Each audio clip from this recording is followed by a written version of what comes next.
Hello and welcome to today's video. Well, what is this video?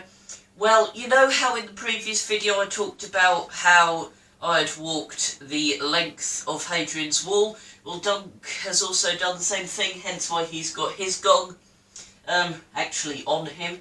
So, yeah. And this video is essentially us sharing with you a whole bunch of facts and also some lovely photos and clips, credits of which you can find in the description of this video. We are family of 3TV. Yeah! So, we begin the walk in Wall's End on the River Tyne and ended at Bowness on Solway. The wall was a defensive fortification of the Roman province in Britain, intended to separate the Celts and the Picts, and construction for it began in 122 AD during the reign of Emperor Hadrian. Despite being an iconic landmark / historic point, it was only admitted to the UNESCO World Heritage Site list in 1987.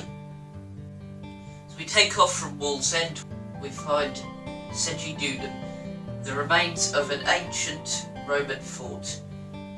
While little remains of the site today, imagine at its peak up to 600 Roman troops were garrisoned here.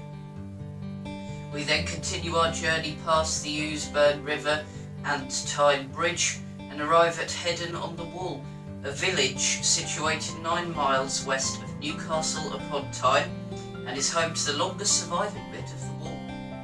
At the turn of the 20th century, Hedden was largely a farming settlement until 1.2 tons of coal were found there in the late 1950s.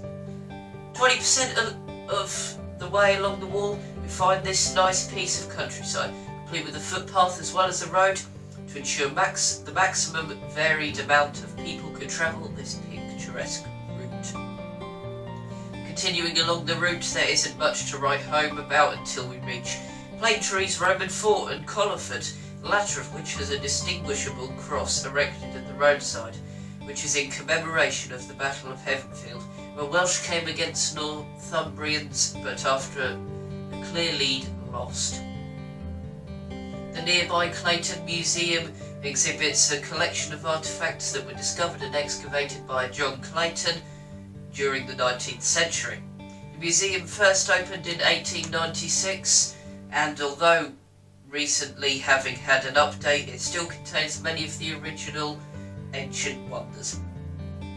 Chester's Roman fort can be found 0.8 kilometres down the road from Colliford and was built in 123 AD, just after the completion of Hadrian's Wall itself.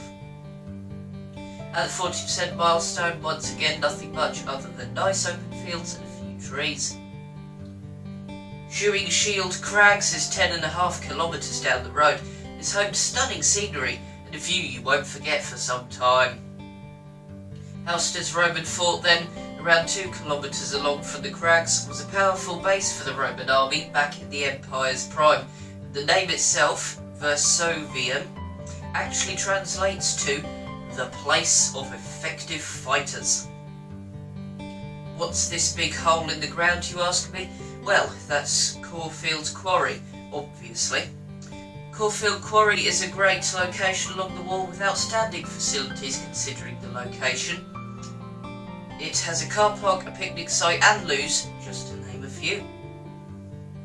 Thurle Wall is next on our list and is home to the remains of a 12th century castle. Now, 60% of the way along the wall, wow, this is going quick, we can find the village of Gilsland, 18 miles east of Carlisle.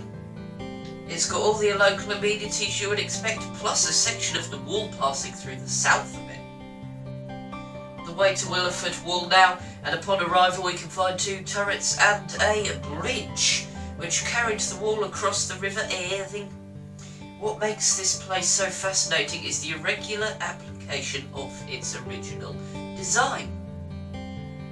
8% of the way, and we have just passed the villages of Crosby on Eden and Linstock. We are now entering the bustling city of Carlisle, county town of Cumbria.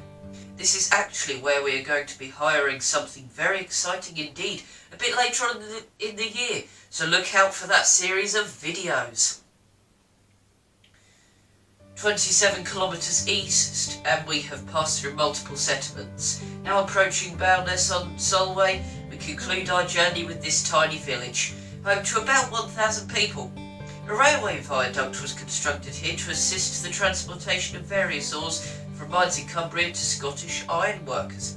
Despite being restored and reused, it was closed down permanently in 1921, was dismantled to allow materials to be repurposed. Very recycle loving up there by the sounds of things. So that is that, people. We hope you've enjoyed this video. If you did, give it a like. And don't forget, click here to subscribe. But for now, people, Bye.